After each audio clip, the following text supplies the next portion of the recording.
My name is Ria Singh. I'm from Ong village, India. I have a son, Vivan. I miss him very much.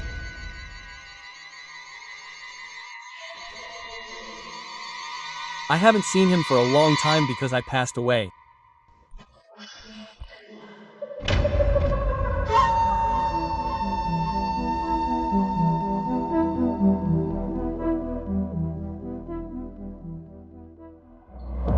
A couple of months ago, I came across a study by University of Virginia scientists Jim Tucker and Ian Stevenson. They studied cases of children who claimed to remember their previous lives.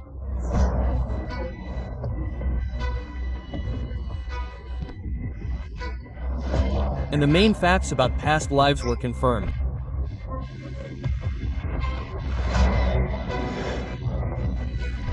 That is, the researchers found data about previous personalities and confirmed that the children were telling the truth.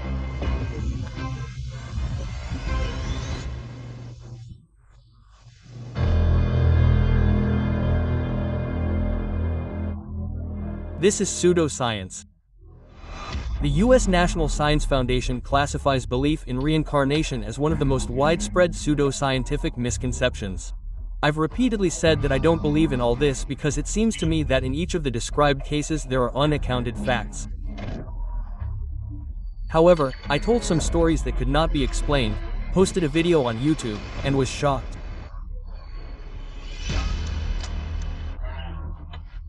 Thousands of comments in which you share stories from your lives. After watching, go and read it yourself. I had no idea this was such a widespread phenomenon, or such a strong belief in it. If you have something to share, please leave a comment below, and I'll tell you even more stories in which children claim to remember their previous lives. Whether you believe it or not is up to you.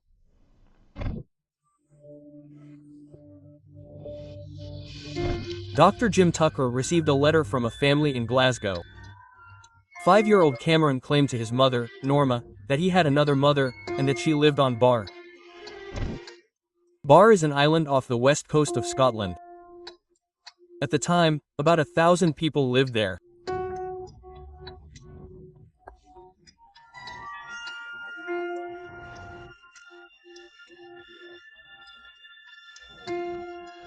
How the child even knew about this island is unclear. He told a consistent story for several years.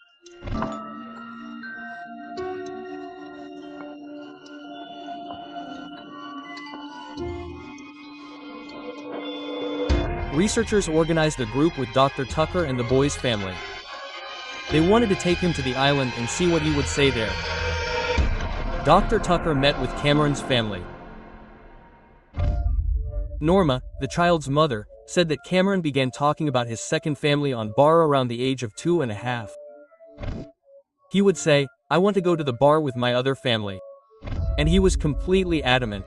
He talked about the bar hundreds of times every day, when he was at home and when he was in kindergarten. He went into detail about his family. He said his father's name was Shane Robinson. Shaneberson.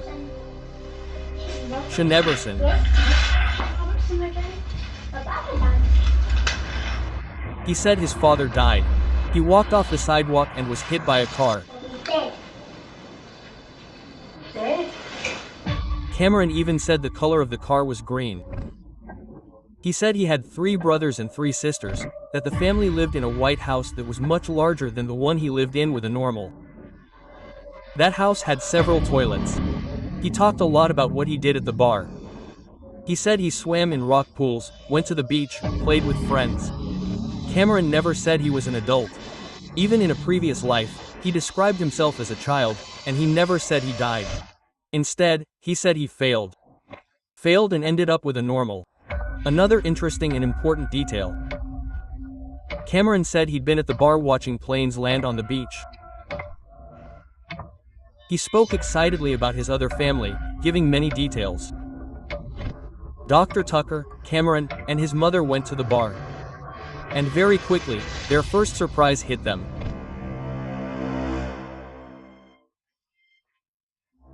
A British Airways plane had landed on the beach, which served as the airport's runway.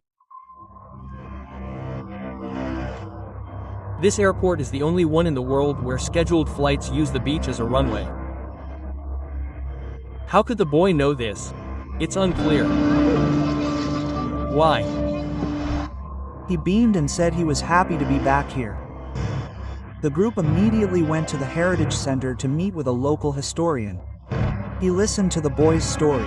He said that toilets in houses only became common in the 1950s and 1960s. A house with multiple toilets, as Cameron claimed, must have been quite recent. He also said that swimming in rock pools, as Cameron claimed, was very common. But the most important thing he said was that the Robinson family really did live on this island, at its northern end. They were a shipping family who owned a house on the bar in the 1960s and 1970s. A big white house on the shore. The next day, the group went to this house.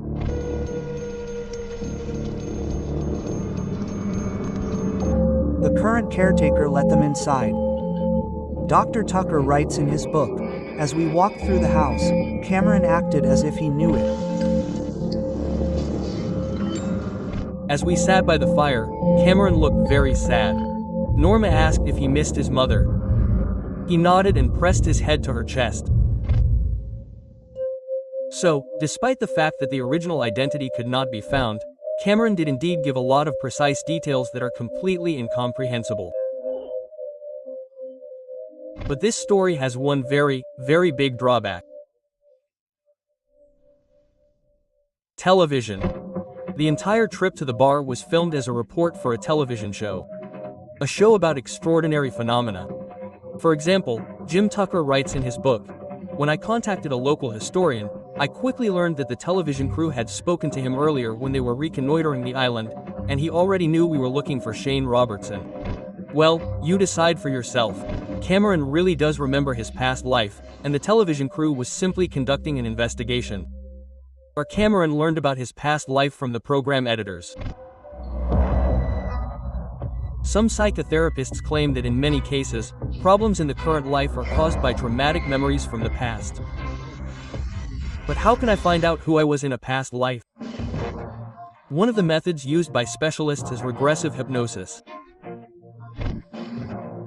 The patient is put into a state of hypnosis, given a date when the patient did not yet exist, and asked who he is and where he is. And the patient answers. Of course, regressive hypnosis is a pseudo-scientific technique. Scientists believe this type of memory can be explained as the result of imagination, illusion, suggestion, or distorted or false memories. But here's one case that couldn't be explained.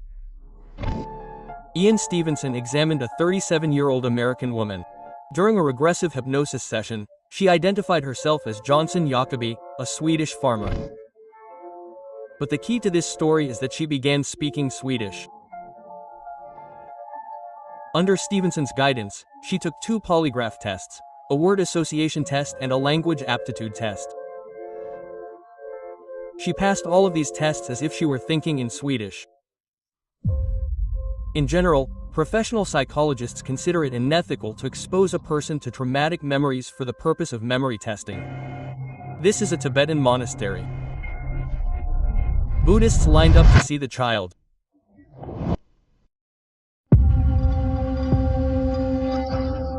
They believe that this 5-year-old boy is the reincarnated Supreme Lama, an 88-year-old monk who recently died. And the 5-year-old boy is indeed behaving accordingly. Friends, there were a lot of comments under the first video saying that none of the cases originated in Russia. Firstly, yes, it's funny, because UFOs are known to always land in New York. But let me explain. I only report cases described by specific scientists who traveled the world, verified these cases, and then described them in their research.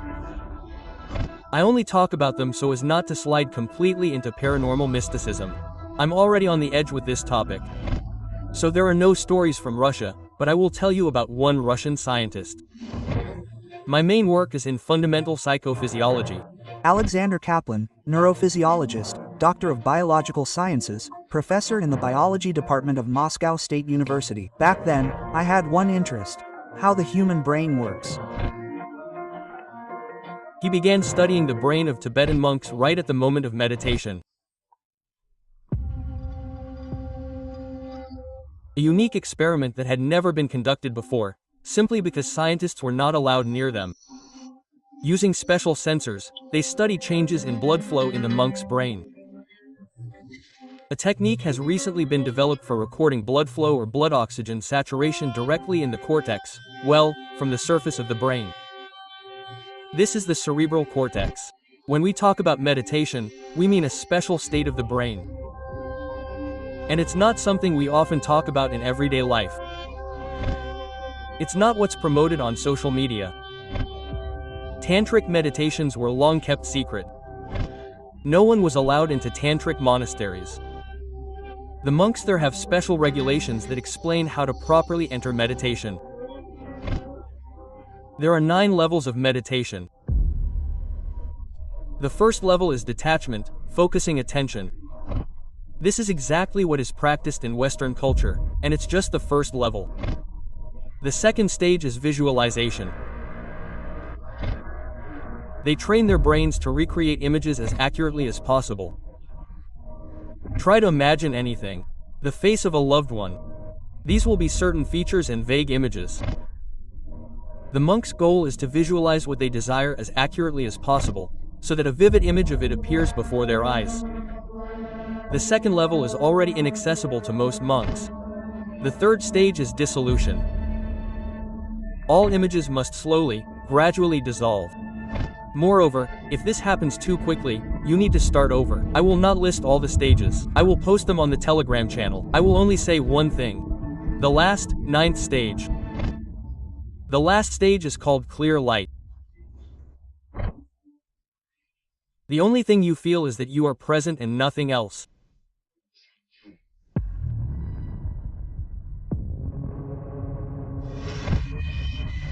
Our task is to understand what patterns there are as we move from the first stage to the 8th stage. The fact is that Buddhists believe that our consciousness cannot appear out of nothing, just as everything around us, consciousness, came from somewhere. The chair you are sitting on came from somewhere, someone made it from something.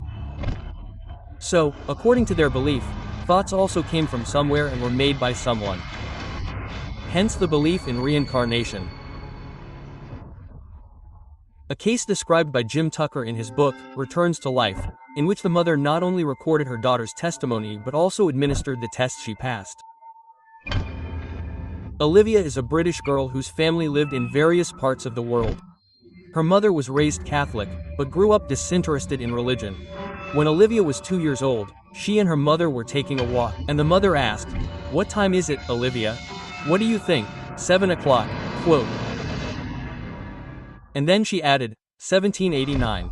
Her mother asked again. Olivia thought for a minute and answered confidently, "No, 1787. How she said that at 2 years old is not clear. Olivia once came to her mother and completely casually and calmly said that her name was Daisy. The mother ignored such a game of her daughter for a long time, but the cases were repeated more and more often. Sometime later, she came to her mother again and said, "Robinson." The mother asked what it meant, and Olivia answered, "It's a name. It was my name." Olivia described the life of a certain Daisy Robinson more and more often and in more detail. She lived in the 1780s, sheared sheep and made a blanket from wool. Where Olivia could have spied on such a character is unclear.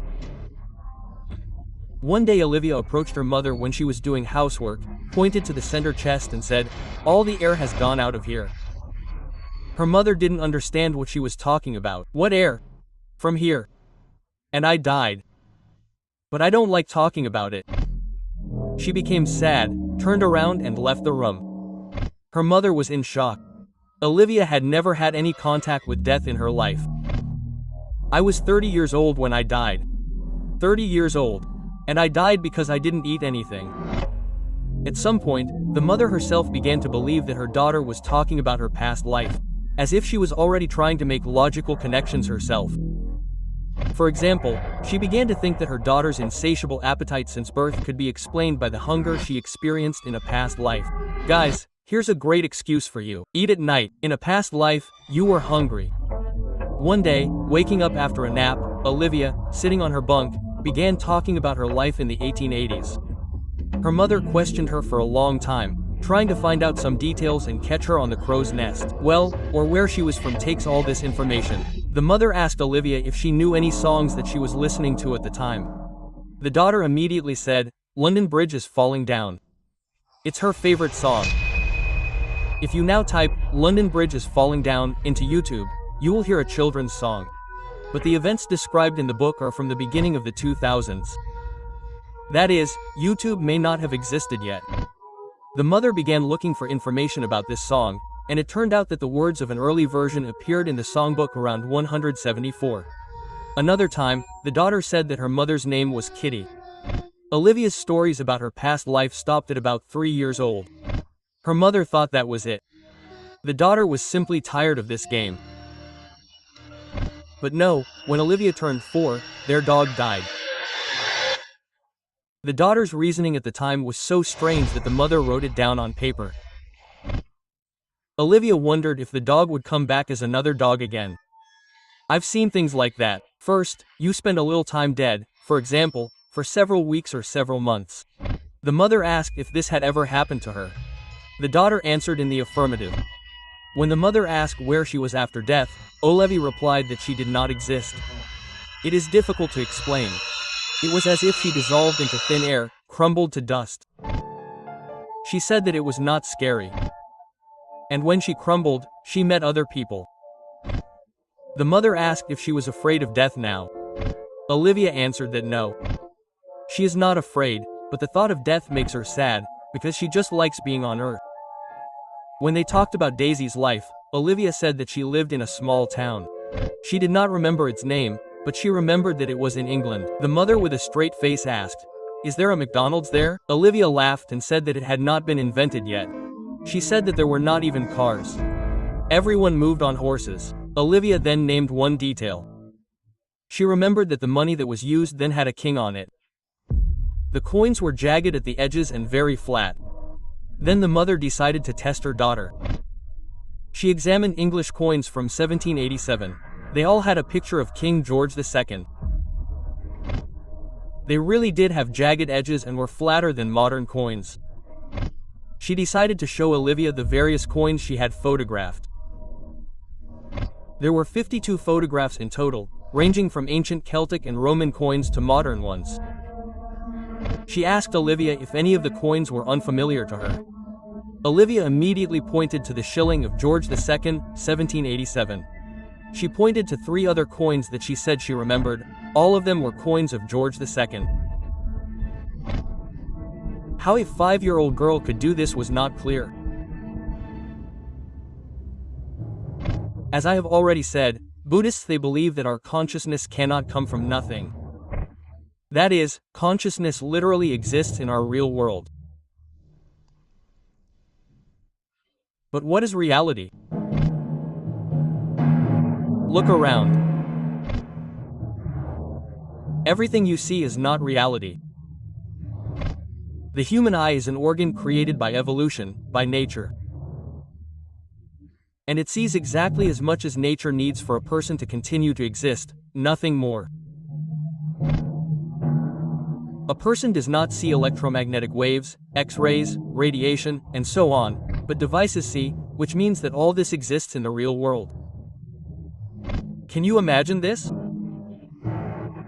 The picture that forms in your head is deceiving you.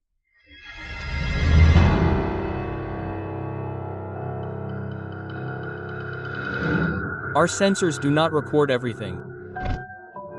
This picture is simply enough to live on. But the world is not like that. So, this begs the question, what if consciousness is material? We just don't have the sensors yet to record it. The very first case examined by Dr. Thacker was a little boy, Patrick. Patrick's mother claimed that her son was her deceased half-brother. Although Patrick's case was familial, That is, in such cases, false memories are often present, and family members lie unconsciously. He had another important peculiarity. Patrick had 3 birthmarks, clearly corresponding to wounds on the body of his mother's half-brother. Ian Stevenson organized the 3-day trip with meticulous planning.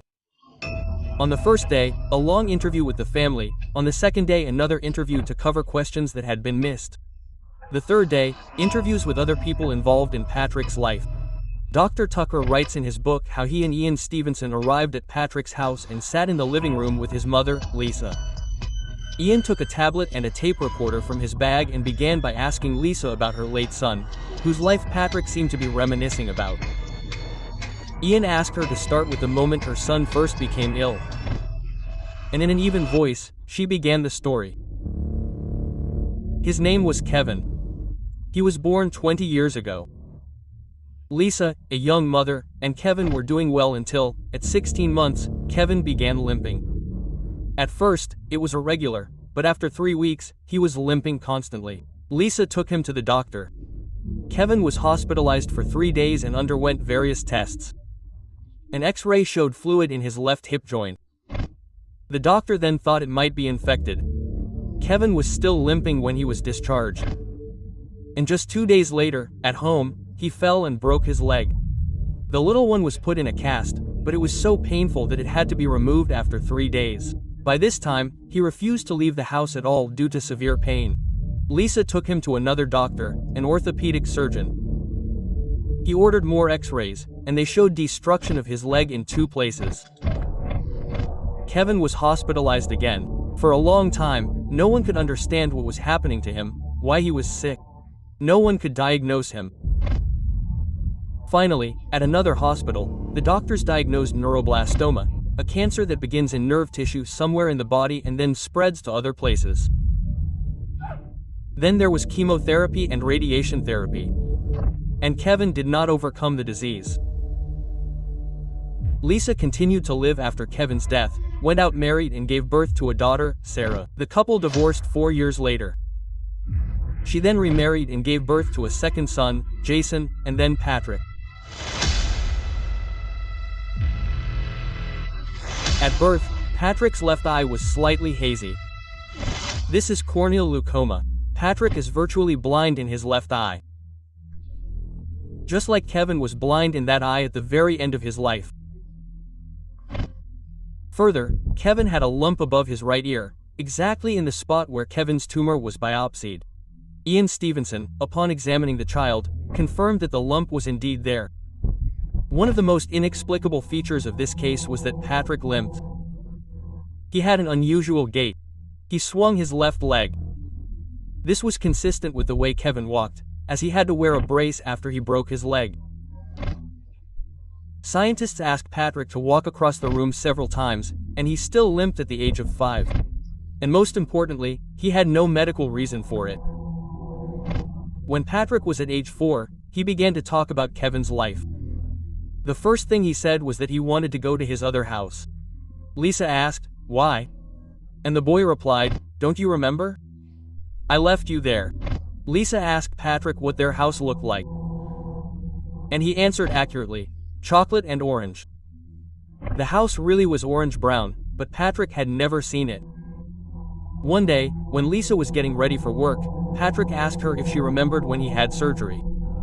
His mother replied that Patrick had never had any surgery. "Of course, it was right here, in my ear." Quote. Another time, Patrick was delighted when he saw a photo of Kevin. He had never seen him before, because Lisa did not keep his photos at home. "Here's my photo. I was looking for it, and it is me." Patrick also talked about a little brown puppy that he never had. But Kevin had it. Lisa gave it to him. A huge number of precise and inexplicable statements. Although this story has one huge minus. Lisa said that in the maternity hospital, as soon as the nurses handed Patrick to her, she imagined how the weight was lifted from her, how her grief for Kevin was released. In other words, the idea that Patrick was Kevin was in her head from the very beginning, even before discovering all the facts of similarity and before all the conversations with Patrick. In other words, she is biased. She believed in reincarnation and, perhaps, consoled herself in this way. Perhaps this is a peculiar way to survive grief. Believing in this, the mother could have been unknowingly lying and making things up. Only one thing remains inexplicable in this story. Dr. Stevenson checked the hospital records, and all the information about Patrick's birthmarks that matched Kevin's wounds turned out to be true. 2 years later, researchers visited Patrick Eliza, and the boy continued to say very strange things. A few months before the second meeting, when his mother was preparing dinner, Patrick suddenly spoke to her. "You know you have a relative that no one talks about? I saw him before he was born. He was tall and thin, brown hair and brown eyes. He said his name was Billy, and they call him Billy the Pirate. And he was killed by his stepfather, shot point blank in the mountains. He is upset that no one talks about him after his death." Lisa did not know anything about any relative. She thought it was complete nonsense. She called to ask her mother, and she answered that her older sister had a son named Billy. Billy was killed by his stepfather 3 years before Lisa's birth. The murder was never talked about in the family. When Lisa asked about Billy the Pirate's nickname, her mother laughed. "I haven't heard that nickname since Billy died." What is consciousness? That's the question of all questions. It's completely incomprehensible. There is not a single comprehensive definition. In general, in theory, consciousness is an anomaly, because we don't even know how it appeared in the process of evolution and for what purpose. Or another question, do we even have consciousness? How can we determine this? Max Planck, the founder of quantum physics, wrote, "I regard consciousness as fundamental. I regard matter as a derivative of consciousness. We cannot retreat from consciousness. Everything we talk about, everything we consider to exist, all this postulates consciousness." Andre Linde, a physicist at Stanford University, says, "I have doubts that it is possible to throw consciousness out of the framework of modern science. Usually we think that the world consists of matter, and consciousness is needed only to understand what matter is. It seems to me that this point of view is primitive." The best definition of what consciousness is was given by Thomas Nagel, an American philosopher. In 1974, he published an article on what it is like to be a bat. In this article, he writes that science has long studied the behavior of bats and their entire physiology. But what does it mean to be a bat? This is the question. A person perceives the world through 5 senses, and a bat with the help of echolocation. To understand what it is like to be a bat, a person needs to experience the same thing that a bat experiences. And this is simply impossible. Let's say you can understand, see and feel, say, a red lamp, but you will never be able to explain what it is like to see a red lamp for a colorblind person. The same is true with consciousness. We cannot describe or even prove its existence. Dr. Tucker describes a curious case. Kathleen, the mother of 3-year-old Nicole, wrote Tucker the following letter. One day, Kathleen put her little daughter on a horse, and Nicole grabbed the saddle with her left hand and the cart with her right, straightened up, and began kicking, as if urging the horse on. It was as if some automatic memory had kicked in, and she knew how to behave. Her parents didn't own horses and knew little about them. And Nicole uttered a series of riding commands. The doctor wrote in a reply that this doesn't mean much. Who knows where the girl could have observed all these actions? And then the mother told her something even more terrifying. Kathleen had a brother, Mike. He is no longer alive. He spent the last 25 years of his life confined to a wheelchair after being hit by a train when he was little. He often said that he remembered that last sound before the impact. The sound of wheels on the tracks. That sound haunted him. Kathleen had only seen him when he was very little 20 years ago. She called him Mikey. She was the only one who called him that. One morning at breakfast, Kathleen noticed little Nicole peering intently out the window. Nicole started screaming back, "Mikey, Mikey, Mikey." She couldn't have known her uncle at all. They'd never met. "Where do you see Mikey?" "Right here in the chair."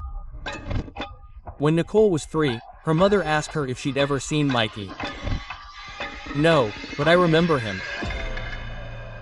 "What do you remember?" I remember that train. Quote.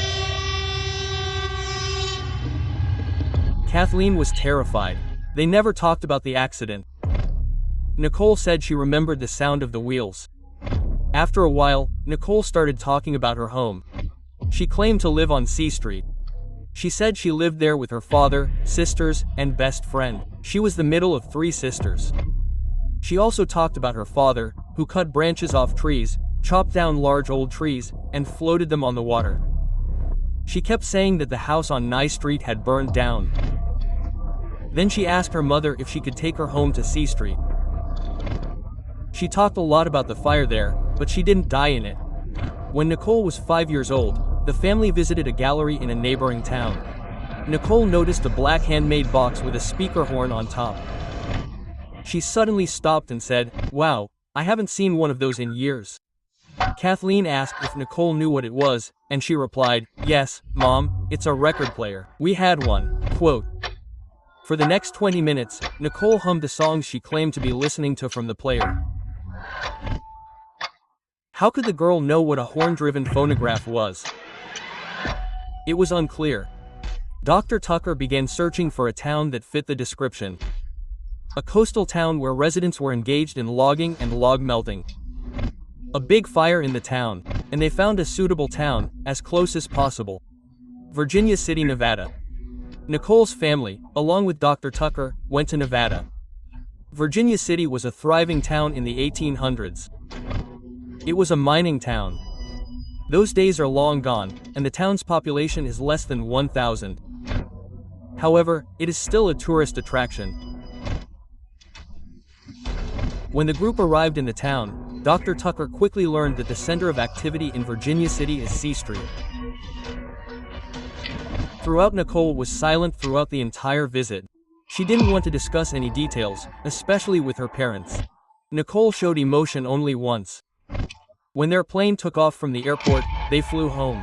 Nicole suddenly burst into tears. "I don't want to leave here." Kathleen asked if her daughter really thought Virginia City was the same city from her past life. "No, I know it for sure." What seems suspicious to me about this story? Tucker's book records the mother's testimony. She said one day, when Nicole was 7 years old, she was getting into the car to go to school, and suddenly stopped, closed her eyes and threw her head back. "I feel like an earthquake is coming." That is, the mother attributes almost psychic abilities to her daughter. One of Dr. Wes's patients, Kathleen, caused him a real shock during a regression hypnosis session. She mentioned that she was in a suspended state.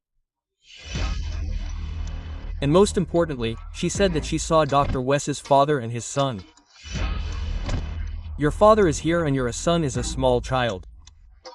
Your father says you recognize him because his name is Adam, and you named the child after him. He died of heart problems."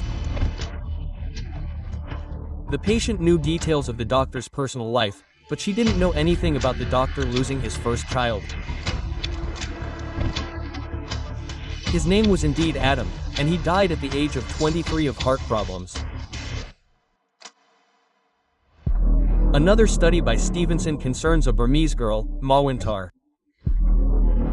She was born in 1962, and at the age of 3, she began to talk about the life of a Japanese soldier. This soldier was captured by the inhabitants of a Burmese village. Then he was tied to a tree and burned at the stake. There were no detailed details in her story, but Stevenson says that all of this could be true. In 1945, the inhabitants of Burma could really have captured one of the soldiers who straggled behind the retreating Japanese army.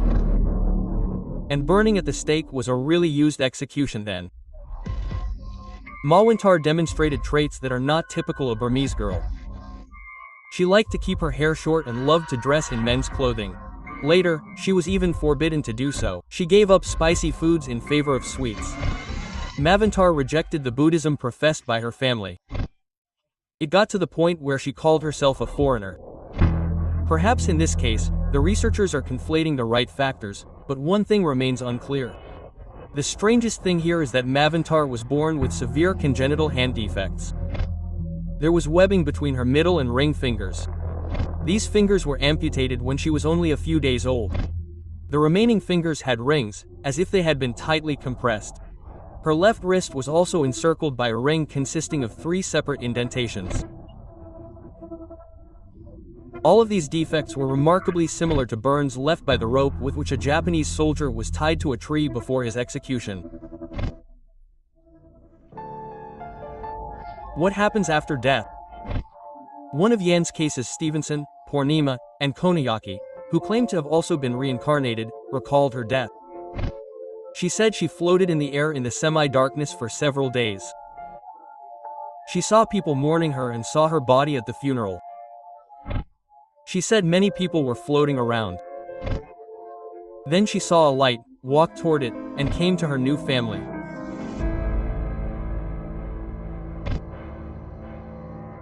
The Tlingit tribe in Alaska often make predictions about rebirth.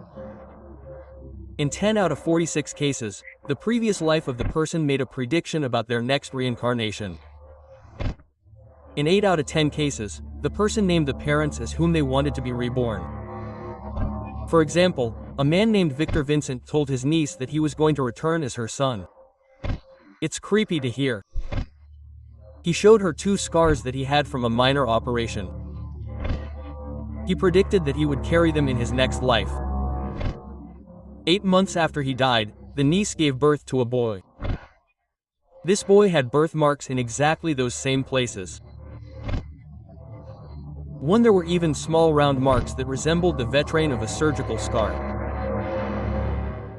The case of Indika and Shwarya. He was born in Sri Lanka in 1972. At the age of 3, he began to talk about having another house. 50 kilometers away, he told many details about his family, his sister, his parents. He even talked about the dog that lived with them.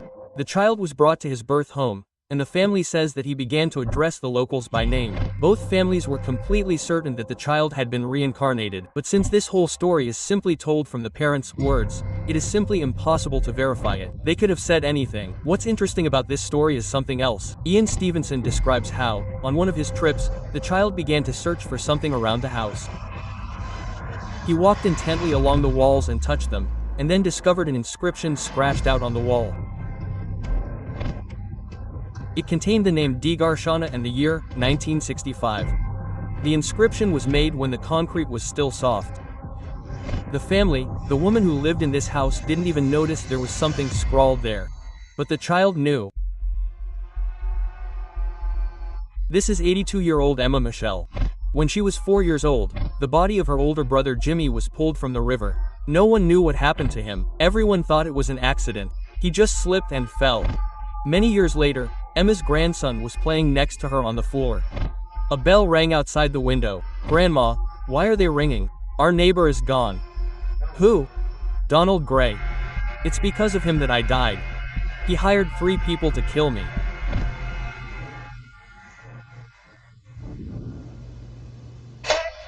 He described in detail how he was dealt with and thrown into the river because of a dispute over fishing rights.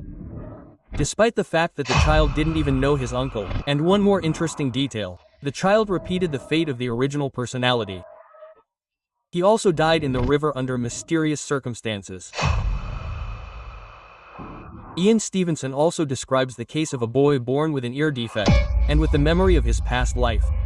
He claimed to have died from a gunshot wound. He was a Turkish peasant. And when he went to sleep in the pasture, a neighbor shot him because he simply mistook him for an animal. Ian Stevenson went to the medical archives, where he found a report on the man and his death. And here is a case from India in the 70s. A little boy lost his fingers when he put them in a thresher. He did not live long, and after his death, a child with the exact same defect was born in a neighboring village. And most importantly, he gave many details about the life of the first child. For Buddhists, the external world also exists, but we experience everything only what is in our heads. That is why, according to Buddhist teaching, through the efforts of thought alone, one can eliminate suffering, conquer evil, and discover some new knowledge. Whether this is true or not, I do not know. But if thought is material, I can imagine you liking this video and writing comments.